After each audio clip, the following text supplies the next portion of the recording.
Want to lose weight? Here's 2 morning routines you got to do every single day. Routine number 1, you're going to interlock your hands, okay? So interlock your fingers like this, right? And you're going to rub them, right? So you're going to rub your palm and then interlocking, and then you're also rubbing your fingers in between, right? So you're going to rub this for 1 minute every morning. What is this? Reflexology. There is a nerve on your hand that corresponds to every single part of your body. You're stimulating the blood flow throughout your whole body. And more specifically, we're trying to stimulate it to your digestive system, right?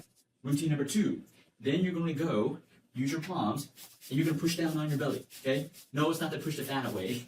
You're going to push down, push down. You're going to start from the center and then you're going to work your way out. You're going to do this, okay, again for 1 minute. So you're going to push from the center. You can push from the center like this. You're going to push down from the center and then go to the sides. This is slow motion. And then you're going to go to the side right here. Okay? What is the purpose of this? This is to stimulate blood circulation to your digestive system. What's all over here? It's your intestines, your small intestine, your large intestine, your stomach, your spleen, your liver.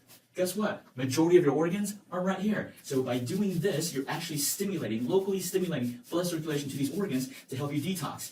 So do these 2 every single morning, and you will start to see the weight start to decrease, right? Let me know how it works. Do me a favor. Go on to Google, write me a 5-star Google review for Achieve Integrative Health, if this is helping you with your health.